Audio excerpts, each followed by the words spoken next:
Zoom वाला।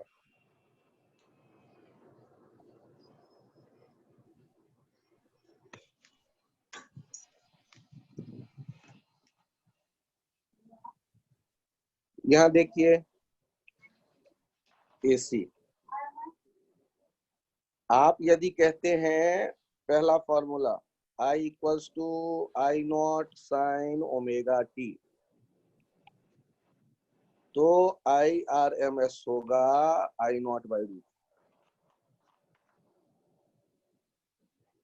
एक पहला फॉर्मूला ये हो गया। दूसरा फॉर्मूला, यदि I बराबर होता है I1 sine omega T plus I2 cos omega T, तो IRMS हो जाता है I नॉट बाई रूट 2 का मतलब है I मैक्सिमम बाई रूट 2 का मतलब है under root I1 square plus I2 square by root. Sir कहां से आया? बस एक ही तरीका है। आपके सामने यदि कोई तीसरा फॉर्मूला मैं लिखना चाहता हूं तो देखिएगा, I equals to I not sine omega T plus 5 रहेगा, तब भी IRMS क्या होगा? तब भी IRMS डिराइव करके देखेंगे I मैक्सिमम बाई रूट 2। चौथा देखिए, यहां ध्यान दीजिएगा, IRMS लिखना है किसके लिए? I equals to I1 sine omega T plus I2 sine omega T plus 5 के लिए। तो ध्यान दीजिएगा, इनका रिजल्टेंट लिखने का एक टेक्निक हुआ करता है कि इनके जो आई हो जाते हैं, ट्रिग्नोमेट्रिक इक्वेशन नाम का एक चैप्टर है आपके पास, जिसमें a sine theta plus b sine theta plus 5 को इकट्ठा करने का या सुपर पोजिशन जब आप SHM का पढ़ते हैं वहां भी बताया जाता है कि इसके वैल्यू ऐसे हो जाते हैं under root I1 square plus I2 square plus twice I1 I2 cos 5, जैसे वेक्टर सम करते हैं, साथ में sign omega T plus sign.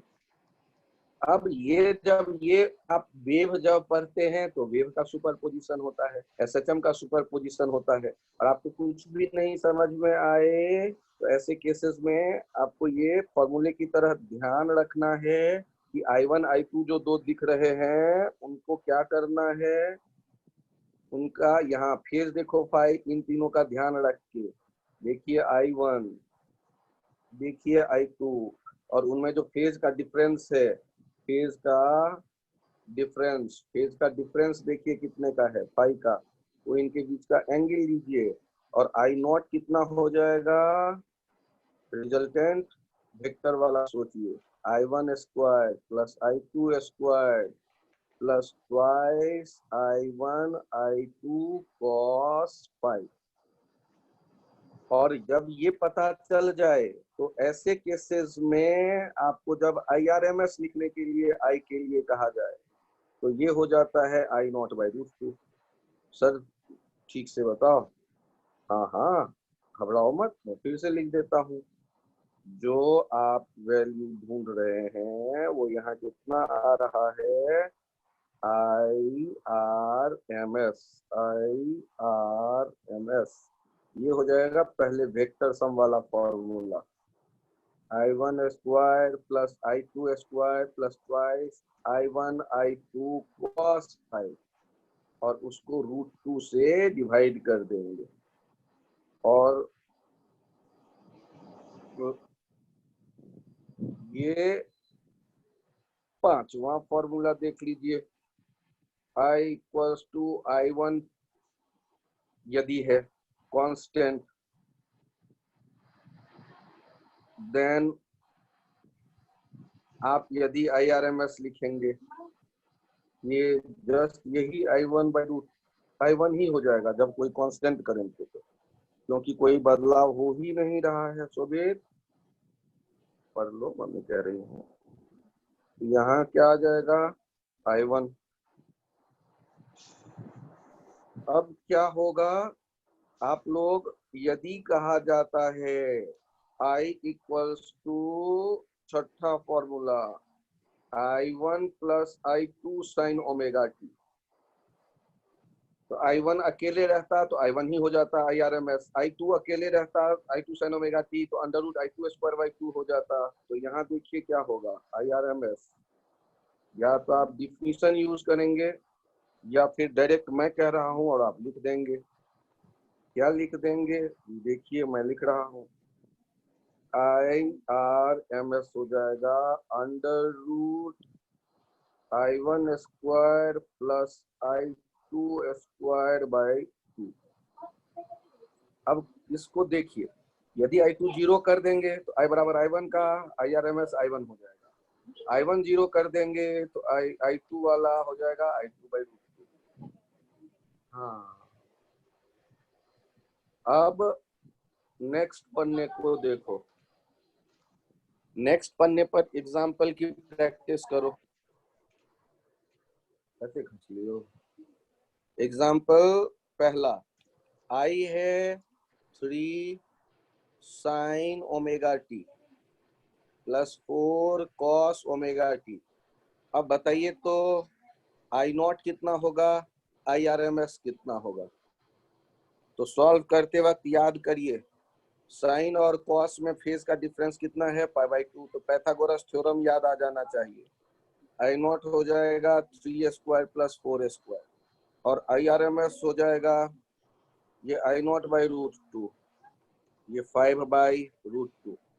Sir मेरे समझ में नहीं आया। हाँ कोई बात नहीं, अगला भी देखो, शायद वो समझ में आ जाए। I equals to 2 sine omega T plus 2 cos omega T, कितने का फेज डिफरेंस दिख रहा है? IRMS बताना है, I नॉट बताना है। तो सॉल्व करने के लिए आप यदि ट्राई करते हैं तो सॉल्व करते वक्त क्या दिखने वाला है? I नॉट हो जाएगा अंडर फेज रूट, डिफरेंस क्या होता है? फेज डिफरेंस क्या कहते हैं, ध्यान से देखिए। Argument of sine function is called phase. Sign omega T में ओमेगा टी को कहते हैं फेज। तो जब आप लिख रहे हैं एक 2 साइन ओमेगा टी और दूसरा लिख रहे हैं 2 कॉस ओमेगा टी, तो कॉस ओमेगा टी को क्या लिखा जा सकता है? आप लोग जो जानते हैं ट्रिग्नोमेट्री थोड़ा थोड़ा, उससे आपके समझ में आ जाएगा, sign omega T plus pi by 2 लिखा जा सकता है। अरे ये भी मैं सिखाऊं, मुझे आता है मैथमेटिक्स। क्या तुम्हारे समझ में आ गया? आगे सर। कॉस को साइन लिखना समझ में आएगा? Yes sir. अब यहाँ जो ये एंगल है, ये क्या कहलाएगा? Phase. Argument of sine function is called phase. अब मुझे बताओ, दोनों का फेज एक जैसा है या अलग अलग है? अलग है, तो फेज डिफरेंस अब बताओ फेज डिफरेंस कितना हो गया? पाई बाई 2। Phase difference. आइडिया समझ में आ गया या नहीं आया? आ गया सर। तो आप यदि एक ही फॉर्मूला याद रखना चाहते हो तो आप ये फॉर्मूला याद रखो, बहुत इंपॉर्टेंट। I बराबर A साइन ओमेगा टी यदि है और B sine omega T plus 5 यदि है, तो I बराबर I not sine omega T plus psi हो जाता है। ये result by trigonometry, by trigo. और ये I नॉट कितना होता है? वो होता है under root A square plus B square plus 2AB cos 5। और टेन साई कितना होता है? टेन साई हो जाता है B sine 5 upon A plus B cos 5। इस पेज पे जो है इसको याद करिएगा। ये AC में फायदेमंद है, ये SHM में यूज होता है, ये वेव चैप्टर में यूज होता है, ये वेव साउंड वाले में, और आगे पढ़ेंगे वेव ऑप्टिक्स वाले में, दोनों जगह यूज होता है। आपको कई चैप्टर में यूज होने वाला है ये आइडिया। तो आपको आइडिया पसंद आए तो खुशी की बात, और नहीं पसंद आए तो मजबूरी में तोते की तरह याद कर लो, तब भी काम आएगा, क्योंकि इम्पोर्टेंट तो है। अब इम्पोर्टेंट को या तो आप याद करो, या तो समझ के याद करो, या समझ के लिख के नोट करके प्रैक्टिस करके याद करो, या तोते की तरह याद करो। कैसे भी याद करो, फायदा मिलेगा आपको। डॉक्टर कोई दवा देता है तो उसके केमिकल कंपोजिशन को समझ के आप खाते हैं, अब बड़ी अच्छी बात, अच्छे आप एक पेशेंट है, और वैसे भी खा लेते हैं तो फायदा तो करेगा ही, उसके भीतर ना भी घुसे तब भी, तो उसी तरह का टैबलेट है। 4 चैप्टर में काम आएगा। सर मैं क्यों मान लूं आपकी बात? आईआईटी ने पूछा हुआ है कि x बराबर 3 साइन ओमेगा टी x1 बराबर, एंड x2 बराबर है 4 कॉस ओमेगा टी। ये कह दिया, आपको बताना है इफ देन, यदि x बराबर x1 प्लस x2 हो तो इसका वैल्यू क्या होगा, ये पता करिए। तो आप क्या करेंगे, क्वेश्चन को छोड़ देंगे, सबसे आसान काम। और मेहनत वाला काम क्या है, आप वेक्टर देखिए, एक देखिए 3 x1 वाला, फिर देखिए 4 किसका वाला, x2 वाला, और इन दोनों से आपने पैरेललोग्राम बनाकर इनका रिजल्टेंट देख लिया 5, तो ये आ जाएगा कितना डिग्री, ये 53 डिग्री। तो ये x1 यहाँ है, x2 यहाँ है, और रिजल्टेंट x यहाँ आ जाएगा 5 sign omega T plus 53 degree. तो तुरंत आपका ये काम हो जाएगा। सर मैंने तो ये नहीं सीखा आपसे। चलिए, x1 है a साइन ओमेगा टी, ध्यान दीजिएगा, x2 है 2a sine omega T plus pi by 2, और ध्यान दीजिएगा x3 है a sine 3a sine omega T plus pi. ये सारे हो गए। आपसे कहा गया find x equals to x1 plus x2 plus x3। ऊपर वाले तीनों SHM के इक्वेशन हैं या नहीं है, चेक करो तो। ये SHM के इक्वेशन दिख रहे हैं या नहीं, तीन अलग अलग। तो ये क्वेश्चन किस चैप्टर का कहलाता है, सुपरपोजिशन ऑफ SHM। तो आप जानते हैं या नहीं जानते हैं कहानी? मैंने आपको कहा वेक्टर वेक्टर खेल लो, पहले और दूसरे के बीच में कितने डिग्री का एंगल है बताना जरा, कितने डिग्री का फेज डिफरेंस? सर वो तो मैंने अभी भी नहीं सीखा, बड़े खुशी की बात है, कान खोलो आंख खोलो, देखो यहाँ पे ओमेगा टी और omega T plus pi by 2, तो बोलो ना कि x1 x2 में पाई बाई 2 का एंगल का डिफरेंस है। यहाँ बताओ पाई बाई 2, ये सर x2 आ आगे गया।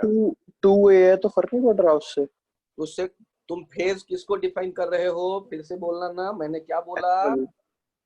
Phase is argument of sine function. उसके पीछे क्या है, उसके सीन निकले कि नहीं, क्या फर्क पड़ता है?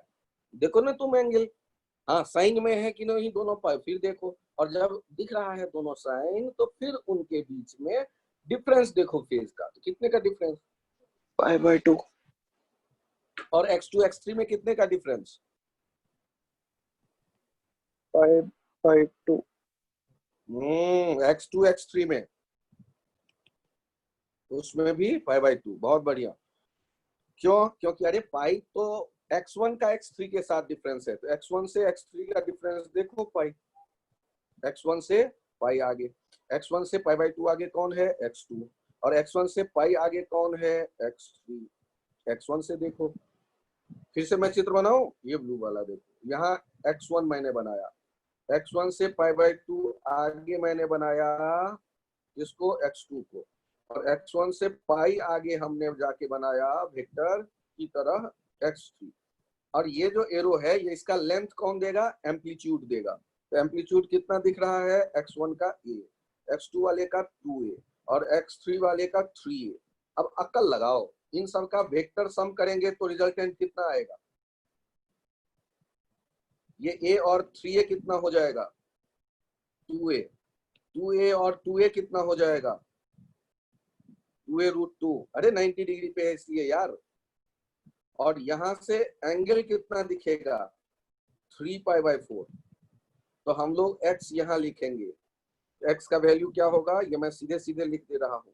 एक्स का वैल्यू होने वाला है, यहाँ देखिए एक्स का वैल्यू आने वाला है 2a√2 sine omega T plus 3π/4। Sir आपको 3π/4 कैसे दिखा? भाई ये 45 डिग्री दिख रहा है, ये 90 डिग्री दिख रहा है। 90 में होता है 2 45 और 1 45, 3 45, 3π/4, 3π/4, π/4 होता है 45। और सर वो 45 क्यों दिख रहा है आपको? अरे यार 2a का रिजल्टेंट जब लेंगे तो ठीक बीचों बीच ही तो होगा, इसीलिए 45 45 दिख रहा है, तुरंत दिख रहा है मुझे। लक्ष्य तुम्हें वेक्टर तो एकदम बड़ा कष्टकर लग रहा होगा, या समझ में आया ये थोड़ा थोड़ा? थोड़ा थोड़ा आ गया सर। बहुत बड़ी बात है, टेंशन ना लो। तो हम मान लो इसमें से कुछ नहीं जानते, अब वापस आओ। सर I1 लिख रहा हूँ। हाँ, आपने फर्स्ट लेक्चर की रिकॉर्डिंग भेज रखी है, क्योंकि मैं ना मेरा मिस हो गया था फर्स्ट लेक्चर, मैंने अटेंड सारे नहीं कर लेक्चर की पाया। रिकॉर्डिंग है, जो जो रिकॉर्डिंग है उसी से काम चल जाएगा। पिछला लेक्चर का रिकॉर्डिंग है, हाँ सर। वहीं से शुरू हुआ है एसपीएससी, उससे पहले 2 बार हो चुका, मत देखो उसे। पिछला वाला रिकॉर्डिंग देखो, आज वाला रिकॉर्डिंग देखना, कहानी आगे बढ़ा लेना।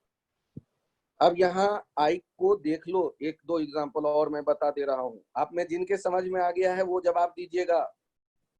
2 साइन ओमेगा टी है और 3 साइन या 6 साइन ओमेगा टी प्लस π/6 है।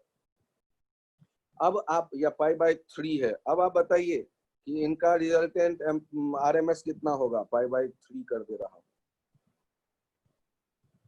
IRMS में जानना चाहता हूँ, तो सॉल्व करते वक्त IRMS का फॉर्मूला क्या लिखेंगे? √I1² plus I2² plus twice I1 I2 cos 5। ये तो हो जाता है I0, और उसको किससे डिवाइड कर दोगे? √2 से। √2² प्लस 6² प्लस 2 × 6 × cos π/6, सॉरी π/3, π/3। और इनको सॉल्व करिए, जो भी आए उसको √2 से डिवाइड करिए। यदि फॉर्मूला समझ में आ जाएगा तो सीधे फॉर्मूला अप्लाई कर दीजिएगा, और नहीं याद रहेगा तो कल जो 1-2 क्वेश्चन है आपका गलत होने वाला है, कोई खास बात नहीं। I = नहीं तो आज का रिकॉर्डिंग देखना, फॉर्मूला रट जाना। 3 + 8 साइन ओमेगा टी है। 3 + 8 साइन ओमेगा टी। IRMS क्या होगा ये हम जानना चाहते हैं। तो सॉल्यूशन देखो, IRMS का फॉर्मूला हमने याद किया क्या? यदि होता था if I = I1 + I2 sin omega t, then IRMS = √I1² plus I2² upon √2। तो सर यहाँ आपने क्या लिखना चाहा है? 3² plus 8² upon √2। तो यदि आपके समझ में आने लगे तो अच्छी बात, नहीं आए तो याद करना है। याद करने के लिए क्या करते हैं? कॉपी पे 25 बार लिखते हैं, याद हो जाता है। सर मैं तो मैथमेटिशियन हूँ, मैं डिराइव करूंगा। तो महेश जैन सर की जय, उन्होंने आपको इंटीग्रेशन सिखा दिया है और मैं फॉर्मूला बता देता हूँ। इंटीग्रेट करना, 3 घंटे में रिजल्ट आ जाएगा। I = यदि I1 साइन ओमेगा टी है प्लस I2 लिखा हुआ है और आप चाहते हैं IRMS, तो पहले क्या करिएगा? I को स्क्वायर करिएगा, 0 से t तक इंटीग्रेट करिएगा, t से डिवाइड करिएगा और फिर स्क्वायर रूट लीजिएगा। 0 से t इंटीग्रेट करना है, I1 plus sign 2π/t × t plus I2। ये जो डाटा आ रहा है इसको स्क्वायर करके मात्र इसे इंटीग्रेट करना है और t से डिवाइड करना है। और जब ये काम करने में आप कंफर्टेबल हो जाएं तो इसका स्क्वायर रूट ले लीजिएगा, और तब आपको मेरी याद आएगी कि सर ने तो कुछ बताया था। सर ने क्या बताया था? I1²/2 plus I2²। तो ये जो है रिजल्ट आपको यदि याद है तो यही आपको मिल जाएगा। और मेरी बात नहीं मानने तो इंटीग्रेट कर लीजिए, वही सर ने इंटीग्रेशन आपको सिखा दिया है। सर a + b का होल स्क्वायर मुझे नहीं आता, वो मैं बता देता हूँ। a² + b² + 2ab। उसके बाद 3 टुकड़े को अलग अलग इंटीग्रेट करिएगा, इंटीग्रेट 1 साइकिल का करिएगा, फिर रिजल्ट आपके इस तरह का प्रकट हो जाएगा आपके आंखों के सामने में। तो या तो अभी याद कर लो या इंटीग्रेट करके परेशान होके याद कर लो, याद तो करना है आपको। तो ये सारे हो गए एवरेज वाली कहानी। यदि आपसे कहा जाता है I equals to I not sine omega T का I एवरेज, तो ये होगा 0। I average of half cycle, half cycle, तो ये हो जाता था 2I नॉट बाई पाई। और IRMS देखते थे, ये हो जाता था I नॉट बाई √2। इस बात को भी ध्यान रखिएगा। और ये वैलिड है इसके लिए भी, V not sine omega T में V एवरेज मतलब एक साइकिल का एवरेज, ये V नॉट, ये 0, और V average of half cycle, half cycle, तो ये हो जाता है V naught two V not by pi. यदि VRMS आप देखते हैं, ये हो जाता है V नॉट बाई √2। इसके अलावे जो फॉर्मूले आपने I के देखे वो इनके लिए भी वैलिड है। सर इनके अलावे कौन से हमने देखे? If I equals to I1 plus I2 sine omega T, then IRMS equals to under root I1 square plus sine omega T वाला जो है I2 square by 2 whole by √2। उसी तरह यदि V बराबर होता V1 plus V2 sine omega T, तो VRMS कितना हो जाएगा? VRMS हो जाएगा V1 square plus V2 square by 2 square root के भीतर में। उसी तरह याद करिए, आपको ये भी पता है V बराबर V1 साइन ओमेगा टी यदि है और V2 कॉस ओमेगा टी यदि है, पाई बाई 2 का फेज डिफरेंस, तो पाइथागोरस थ्योरम VRMS हो जाएगा under root V1 square plus V2 square by √2। तो ये सब जो I के लिए आप फॉर्मूला देख रहे हैं वो वैलिड है किसके लिए? V के लिए भी। ये कुछ जो फॉर्मूले आपके पास आए, इन फॉर्मूलों के आने पर अब आगे की कहानी क्या बन रही है उस पर फोकस करिए। आगे की कहानी क्या है? आपने सबसे पहले एक लूप को रोटेट होते देखा मैग्नेटिक फील्ड में, और उसके कारण जो फ्लक्स पहले था वो फ्लक्स B.A, उसको आपने देखा BA cos omega T time में ये थीटा रोटेट कर गया होगा ओमेगा टी, थीटा के बदले omega T, VA cos omega T. और EMF लिखते हैं -d∅dt, ये हो गया था BA omega sine omega T. यदि यहाँ n टर्न होता, एक ही टर्न नहीं कई टर्न होते, यदि ये n टर्न वाला लूप होता, n टर्न वाला लूप होता तो साथ में एक n भी कबड्डी खेलता दिखता आपको, तो घबराना नहीं है। जो भी है इसे कहते हैं आप E not sine omega T. ये ही हो गया अल्टरनेटिंग EMF, अल्टरनेटिंग EMF। और ये इसका जो सिंबल है, आप एक डब्बा बनाते हैं, चूंकि इसका ग्राफ कैसा बनता है ऐसे साइन कर्व, तो इसका जो सिंबल होता है अल्टरनेटिंग EMF सोर्स का, ये ऐसे भीतर ये साइन जैसा ऐसे कर्व बना देते हैं आप। ये डब्बा हो गया अल्टरनेटिंग सोर्स। अब पिछला जो क्लास था उसमें आपने देखा था प्योर रेजिस्टिव सर्किट। मैं मान लेता हूं कि आपने वो क्लास भी मिस कर दिया, तो यहाँ देखिए ये R है और इसको इस डब्बे से कनेक्ट कर दिया आपने, इस डब्बे से कनेक्ट कर दिया, मतलब V कितना हो गया? V not sine omega t. I कितना लिखना जानते हैं बचपन से, तो V बाई आर, तो V not sine omega t by R, और इसको आप क्या कह देंगे? I not sine omega t. यहाँ पर एक और ताजा ताजा रिजल्ट आपके सामने प्रकट हुआ, I not V not by R, और ये तो मैं बचपन से जानता हूँ, बड़े खुशी की बात। तो VRMS क्या देखते हैं? ये देखते हैं V नॉट बाई √2, और IRMS क्या देखेंगे इसी तरह? VRMS by R. क्यों? क्योंकि जैसे आपने V नॉट बाई √2 दोनों तरफ R से यदि डिवाइड कर दिया, तो VRMS क्या हो, IRMS क्या हो जाएगा? IRMS हो जाएगा VRMS बाई R। क्यों सर, ऐसा क्यों? अरे दोनों तरफ √2 से डिवाइड कर दो, तो दोनों तरफ R से I नॉट, ये देखो √2 से डिवाइड कर दो, तो √2 से डिवाइड करते ही ये चला आएगा। तो हम लोगों ने अब देखा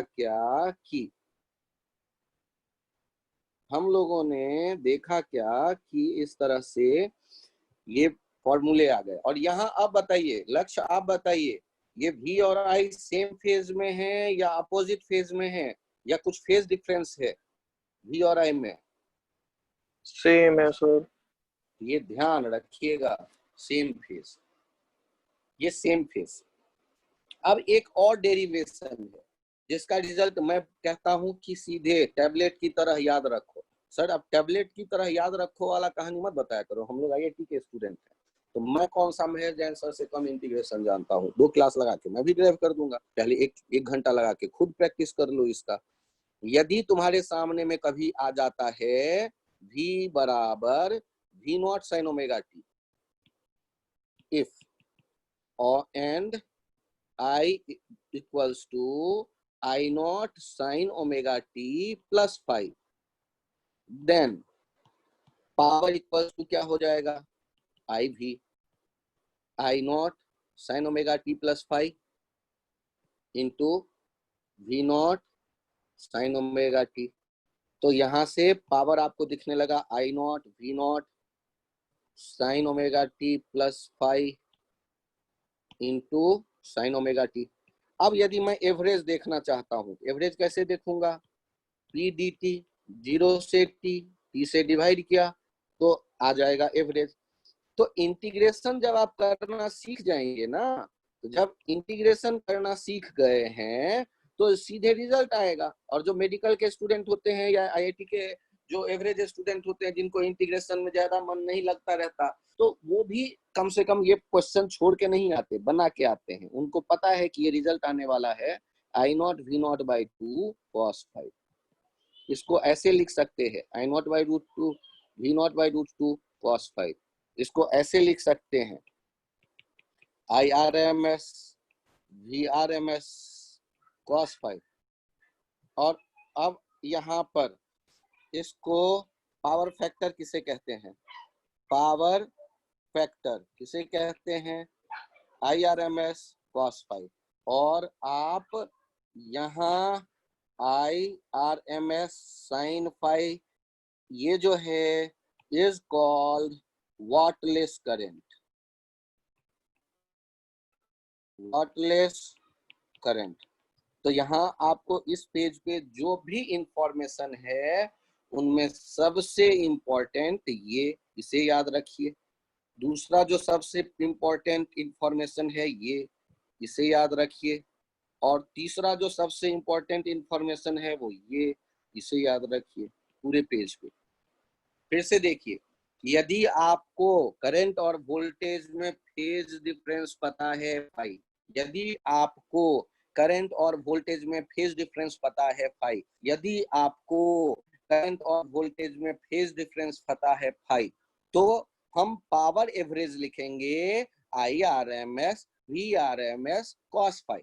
पावर फैक्टर लिखेंगे जो पावर में रहने वाला फैक्टर, पावर में रहने वाला फैक्टर कौन सा है?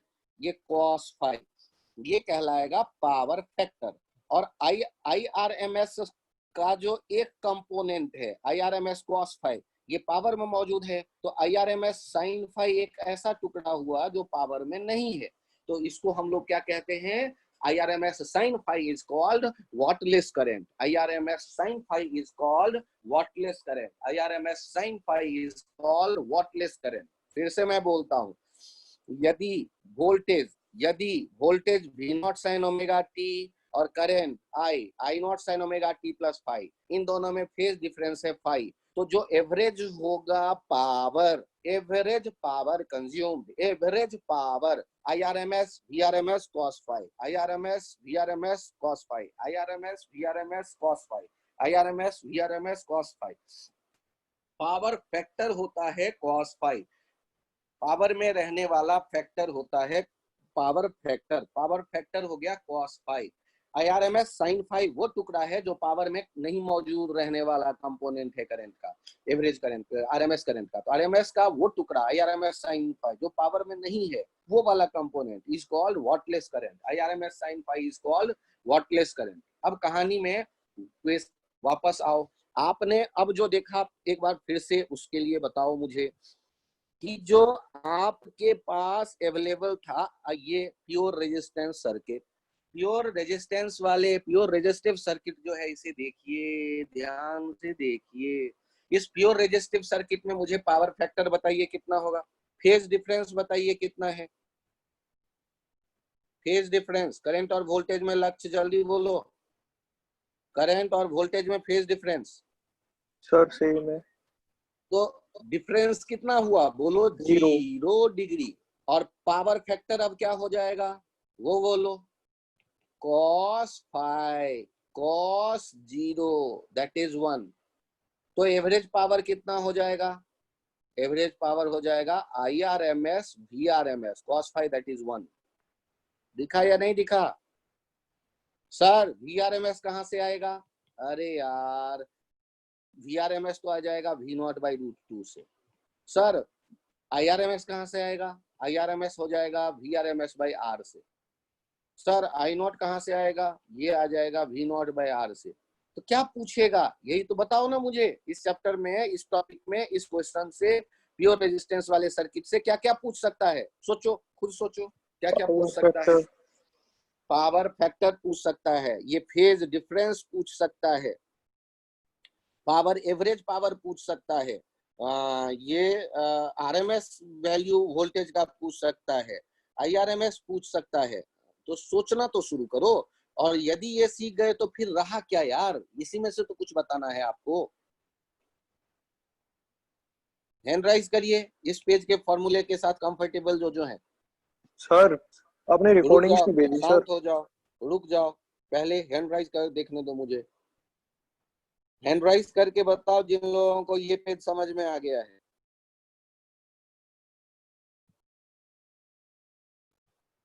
सर पी एवरेज कैसे निकालते हैं? हम्म पी एवरेज का फॉर्मूला क्या लिखा है आपने?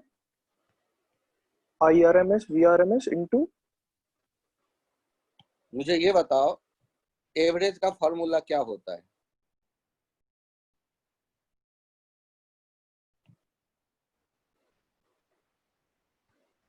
चार बच्चों के नंबर थे 100 में से 60, 3 बच्चों के नंबर थे 100 में से 80, 2 बच्चों के नंबर थे 100 में से 10, और टोटल बच्चे कितने थे?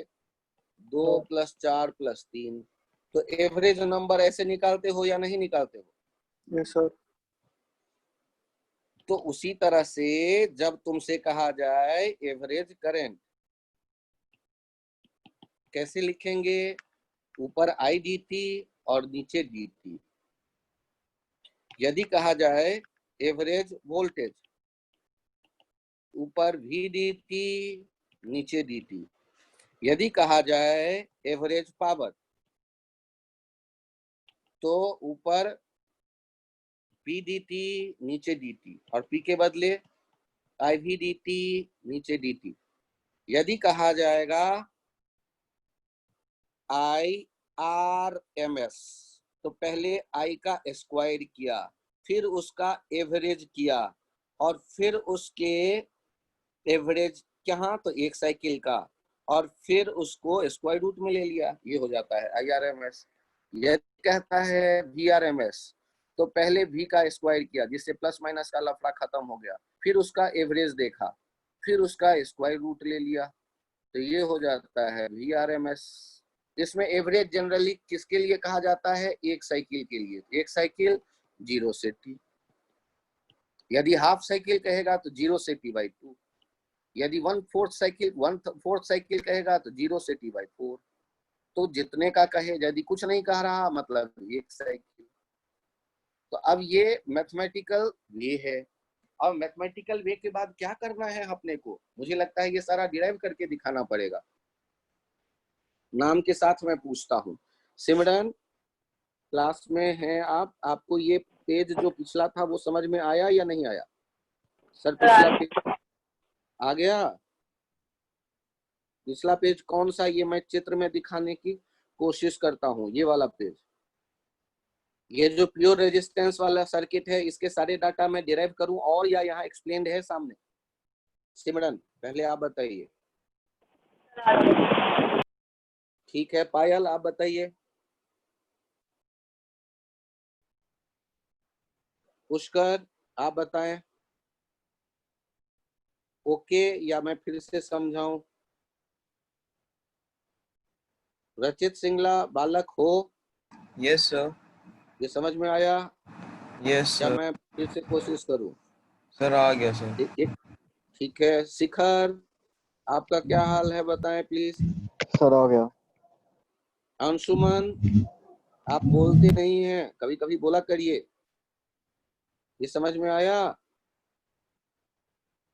अरे कुछ भी बोल दो यार, सर नहीं समझ में आता है आप क्या पढ़ाते हो, वही बोल दो तो मैं कोशिश करूंगा। Yes sir. अरे कभी कभी बोल लिया करो यार, आवाज सुन लेता हूँ तो अच्छा लगता है मुझे। समझ में आया? सर एक चीज पूछूं? हाँ बोलो। सर ओमेगा टी कहाँ से आता है? ओमेगा टी क्यों लिखते हैं हम? अच्छा मुझे ये बताओ, पंखा जब घूमना शुरू करता है, मैंने स्विच ऑन किया तो टी टाइम में कितना रोटेट कर जाएगा? अच्छा सर तुम जब डिपेंड भी करता है। इस, हाँ डिपेंड करता है कि या तो वेलोसिटी है। काइनेमेटिक्स लगाओगे, एस बराबर यू टी, वी बराबर ओमेगा, थीटा बराबर ओमेगा टी, जुड़वा भाई उसका। अच्छा। लीनियर मोशन में हाँ। डिस्प्लेसमेंट कैसे लिखते हो? एस बराबर यू टी। और यदि एंगुलर मोशन है तो थीटा बराबर ओमेगा टी, यदि कांस्टेंट ओमेगा है तो ओके जब सर। तुम्हारा लूप था, ये जो सोर्स था, ये सोर्स कैसे बना है? एक लूप में पहले देखो, इसका जो नॉर्मल है लूप का और जो जो एरिया का वेक्टर है, दोनों एक दूसरे के पैरेलल हैं। एरिया का यस वेक्टर सर। नॉर्मल के लॉन्ग लेते हैं, तो उनके बीच में 0 डिग्री का एंगल है। और यदि ये रोटेट करने लगा तो ओमेगा कांस्टेंट से, तो टी टाइम में कितना घूम गया होगा एरिया वेक्टर मैग्नेटिक फील्ड के साथ? Omega T. ओमेगा जितना टी। ये लूप रोटेट कर गया उतना ही तो उसके एंगल में बदलाव हुई होगी। समझ में आया या नहीं आया? आ गया सर। तो ये किसी लूप का मैग्नेटिक फील्ड में रोटेशन के कारण जनरेट होने वाला ईएमएफ है, इसलिए वहां वो रोटेशन वाला ओमेगा आया है। और ये हार्मोनिक फंक्शन जब भी बनता है तो वहां भी तो ओमेगा आपको दिखता ही दिखता है, time period 2 pi by T. फिर और कौन सर रह गए? एवरेज। एक सेकेंड एक सेकेंड एक सेकेंड।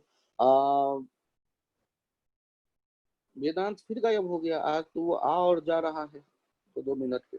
ठीक है, हाँ बोलो अब क्या कह रहे हो? सर एवरेज करंट वो I D T by D T कैसे होता है वो तो होता है ना इनिशियल और फाइनल यहाँ बाय। पे मुझे ये बताओ कि यदि तुम कह रहे हो एवरेज करंट कैसे होता है, मुझे भी नहीं पता और तुम्हें भी नहीं पता। एक काम करते हैं, ये काम क्या करते हैं कि आप आई देख रहे हैं, आई नॉट साइन ओमेगा टी, क्या ये फिक्स वैल्यू है या बदलने वाला वैल्यू है? बदलने वाला।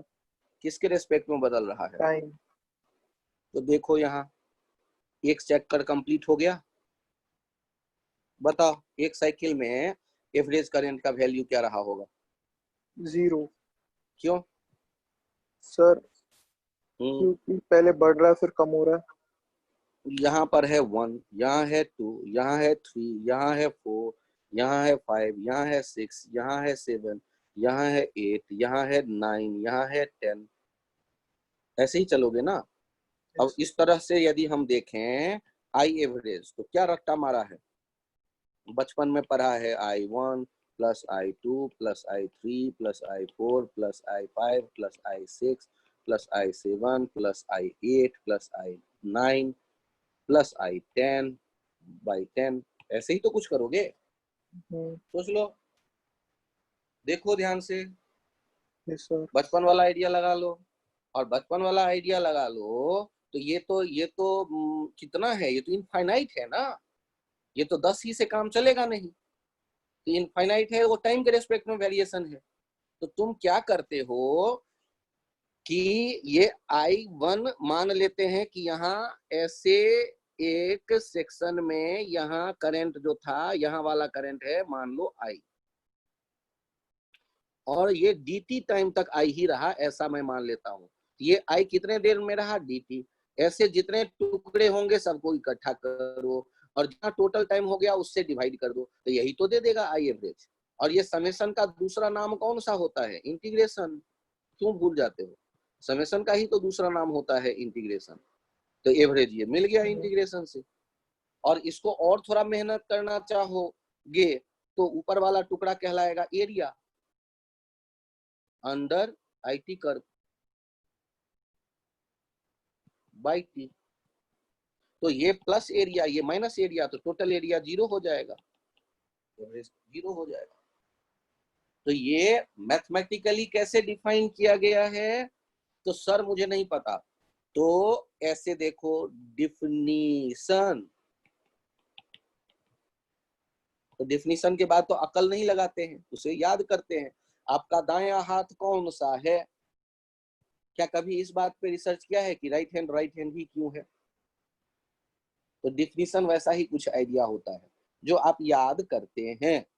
क्या याद कर रहे हैं, आई एवरेज, ये हो गया आई dt, समेशन छोटे छोटे टुकड़ों में, ये dt, या इंटीग्रेशन आई dt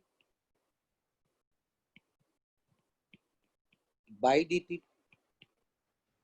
या एक साइकिल के लिए देखते हो 0 से t आई dt, और नीचे हो गया t, क्योंकि टोटल टाइम वो dt में बदल जाएगा 0 से t।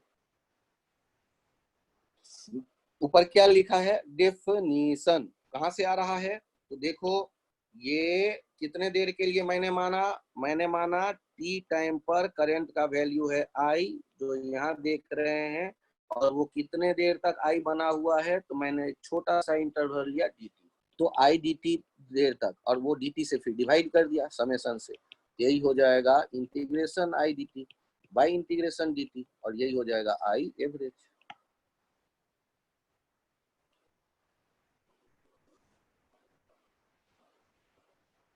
जहां बदलाव हो रहा होगा एवरेज कैसे निकालोगे, ले तुम्हें और मजेदार आइडिया देता हूं, यहां से यहां तुम दौड़ रहे हो 6 मीटर पर सेकेंड से 2 सेकेंड दौड़ते हो, फिर 7 मीटर पर सेकेंड से 3 सेकेंड दौड़ते हो, अगला 3 सेकेंड, और फिर 2 मीटर पर सेकेंड से अगले 5 सेकेंड तक दौड़ते हो। मुझे यहां से यहां तक तुम अपना एवरेज वेलोसिटी बताओ तो कैसे लिखोगे, कितना ऐसा लिखा है, 6 7 और 5, 6 7 और 2 मीटर पर सेकेंड, पहला 2 सेकेंड, अगला 3 सेकेंड, फिर 5 सेकेंड। कैसे निकालोगे एवरेज वेलोसिटी, सर देखो फालतू की 15 बात बाई मत 10, करो मुझसे। 15 by 10, 6 into 2 plus 7 into 3 plus 2 into 5 by 2 plus 3 plus 5। अरे बेवकूफ, यही तो आया v dt by dt। कौन सा बड़ा तीर मार लिया तुमने, देखो तो ठीक से देखो, और ठीक से देखो, यस सर, नहीं दिखा। दिख गया सर, अरे यार v1 t1 v2 t2 yes sir, v3 t3 upon t1 plus t2 plus t3 summation v dt upon summation dt, summation का भाई integration v dt integration dt, निकल के चला आया एवरेज। तो आई एवरेज कैसे निकालोगे, आई भी तो टी के साथ ही बदल रहा है ना, यस सर, तो आई जब टी के साथ बदल रहा है तो बोलो क्या होना चाहिए आई एवरेज, अब तुम बताओ। Sigma I D T by D, sigma I D T by sigma I D T, तो ये कितना, सॉरी नीचे आई नहीं, dt, सिग्मा डी टी केवल, तो कितना हो जाएगा, integration I D T bye integration D T. चलो तुम भी देख रहे हो, v बराबर v not sine omega T, ये भी तो टाइम के साथ बदल रहा है, तो इनके लिए भी क्या कर दोगे, v एवरेज कैसे देखोगे, v D T by D T, या तो सिग्मा फिर integration v D T by integration D T. मैं मान लूं कि ये एवरेज वर्ड धोखा नहीं दे रहा, समझ में आ गया है, मतलब सर वही total velocity upon total time, जो भी है वो टोटल वोटल मेरे नहीं समझ में आता, तुम्हारे समझ में आ गया? हाँ एक्यूरेट। सर, हाँ सर। अब मुझे ये बताओ अकल लगा के, इसी तरह जब पावर मैंने देखा आई भी, तो वो भी तो था ना function of time. Function of time देख के दुखी तो नहीं होते हो ना, मैथमेटिक्स में लिखना सीख गए। सर मेरे को मैथमेटिक्स पसंद नहीं है। अरे बालक हो किस में स्ट्रीम में, मैथ्स या बायो वाले स्ट्रीम में? सर हाँ, कंफर्टेबल है। हो तो भाई मैथ्स में हो ना। Yes sir. चलो थोड़ा मैं भी बता देता हूँ। यदि कभी t का वैल्यू दे दें और p निकल के चला आए, तो हम कहते हैं कि p डिपेंड्स ऑन t। इतनी सी बात। तो अब मुझे ये बताओ, i का वैल्यू क्या था? i not sine omega t plus 5, और v का वैल्यू क्या था? v not sine omega t। तो t पे तो डिपेंड कर ही रहा है ना p। जी सर। तो p का एवरेज कैसे लिखोगे, पावर का एवरेज कैसे लिखोगे? तुम अकल लगाओ। अब कोई भी वेरिएशन होगा तो कैसे एवरेज निकालेंगे का यही रास्ता है। कैसे निकालोगे? p dt summation by summation और dt, टाइम के dt। रिस्पेक्ट में यदि बदल रहा है, integration p dt bye integration dt। तुम्हें पसंद हो या ना पसंद हो, डिफिनीशन तो यही रहेगा, ये बदलेगा थोड़े ना। समझ गया सर। और उसके बाद इंटीग्रेशन का किताब उठाओ, रट्टा मार लो, 200 फॉर्मूले, सारे क्वेश्चन बन जाएंगे, काम खत्म। और जब तुम्हारे मैथ्स में हाथ तंग है, तो बायो वाले भी तो पढ़ते हैं ना फिजिक्स, तो बायोलॉजी वालों का कौन सा इंटीग्रेशन का वो आई पता रहता है, फिर भी वो एसी चैप्टर के सारे क्वेश्चन सही बना देते हैं। कैसे बना देते हैं? तो टैबलेट जो उनको खिलाया जाता है वो ढंग से खा लेते हैं बिना क्वेरी किए, सर इसमें कौन सा केमिकल कॉम्बिनेशन है, अच्छा ये टैबलेट यहाँ काम आएगा, बस ठीक है, ये कोल्ड ड्रिंक ले लेंगे सर्दी में काम आएगा, काम खत्म। तो ये क्रॉसिंग ले लेते हैं, सर दर्द में काम आएगा। उसके लिए एमबीबीएस का डिग्री थोड़े नहीं लेने जाऊंगा मैं, मतलब मेडिकल कॉलेज में, वो तो दवा यस खाते सर। खाते वैसे ही पता चल गया है। तो तुम ये सोचो कि तुम फिजिक्स पढ़ रहे हो, तो जहां मैथमेटिकल एस्पेक्ट्स तुम्हें थोड़ा दुखी करता है, वहां फाइनल रिजल्ट याद करो। तुम कहो मुझे सर ये रिजल्ट याद करना है या नहीं, जब मैं कह दूं याद करना है तो तुम भी एकदम याद कर जाओ हनुमान जी की तरह। उसमें फिर अकल मत लगाओ, ठीक है या तो सर। अकल लगा लो या याद कर लो, या दोनों करो, अकल भी लगाओ याद भी करो। जैसे वेदांत कहेगा कि मेरा मैथ्स ठीक है, तो मैं उसको पावर का फॉर्मूला लिख दूंगा, कहूंगा भाई डेराइव कर लेना और याद कर लेना। और तुम्हारा मैथ्स में हाथ तंग है, मैं कहूंगा भाई तुम फॉर्मूला भी मत देखो, फाइनल रिजल्ट देखो, ये है, याद कर लो average formula, IRMS BRMS cos phi. कहाँ से आया? मंगल ग्रह से आया या चंद्रमा मामा से आया, नहीं पता मुझे, जहां से भी आया यही होता है एवरेज। लड़ लो किसी से, यही होता है एवरेज, पृथ्वी पे यही होगा एवरेज, बाकी जगह जो भी, काम खत्म। तो ये आइडिया समझ में आया क्या कर रहे थे यस सर। IRMS BRMS? तो ये एवरेज कैसे ले रहे थे, अभी भी वही कहानी चल रहा था। तुम लोग तो आगे बढ़ने ही नहीं दोगे तो कैसे काम चलेगा? अब ध्यान से देख लो, 5 मिनट ध्यान से देख लो। जब कैपेसिटर होगा, ध्यान से देखना इस पेज को, इसमें जब हम V बराबर V not sine omega T लगाएंगे, तो जो लूप में करंट होता है वो होता है I not cos omega t. I not क्या लिखते हैं? ये लिखते हैं V नॉट बाई आर के बदले V not by X C. X C क्या होता है? ये होता है 1 बाई ओमेगा सी। इसे कहते हैं कैपेसिटिव रिएक्टेंस। और यहाँ पर फेज डिफरेंस कितना है तुम बताओ लक्ष्य? कहो पाई बाई 2। कॉस को लिखते हैं sign omega T plus pi by 2। नहीं, जोर से बोलो हूँ। पाई/2 सर।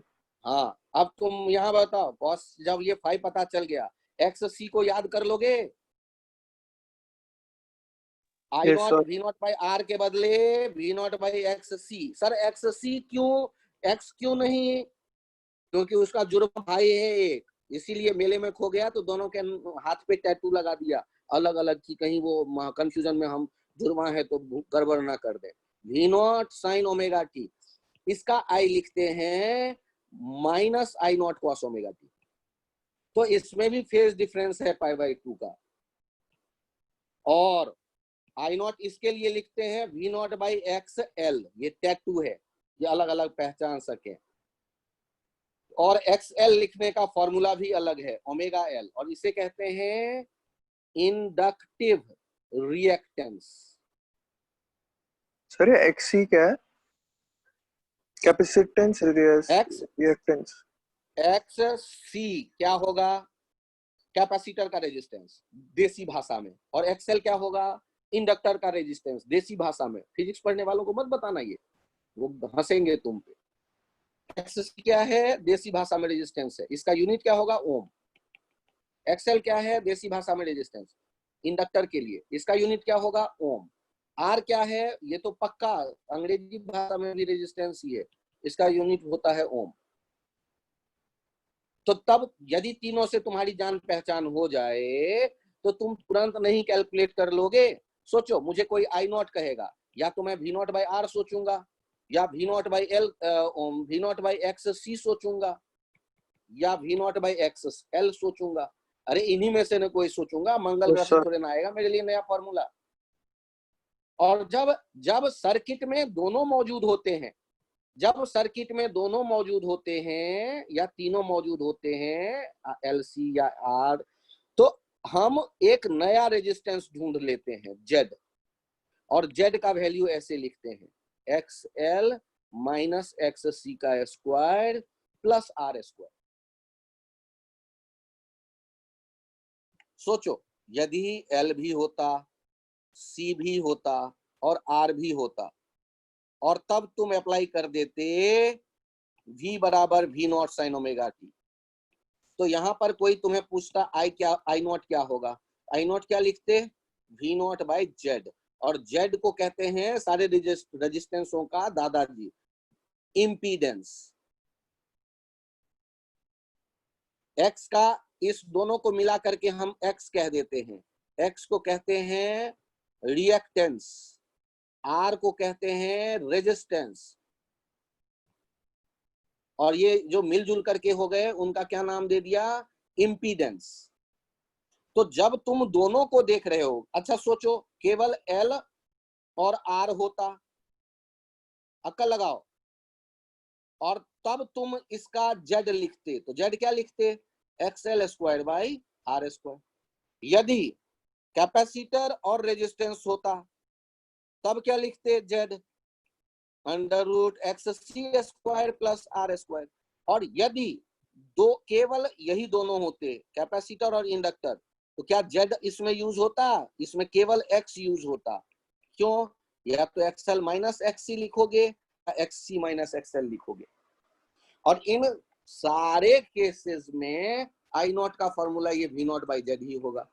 आई आर एम एस कैसे लिखोगे, V R M S by Z.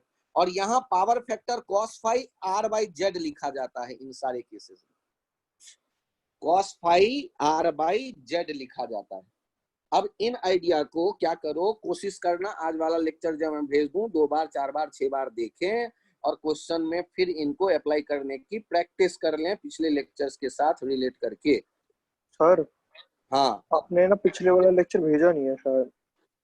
पिछले वाला कुछ नहीं भेजा है तो मैं एक और वीडियो भेज दूंगा ऐसा है जिसमें राम कहानी 1.5 घंटे में सुनाया हुआ है, उन्हें भी देख लेना तुम लोग। ठीक, तो अभी के लिए इतना ही रखते हैं, और कल तैयार हो जाओ सर इन पिछला सारे वाला फॉर्मूले को देना अप्लाई करने के लिए।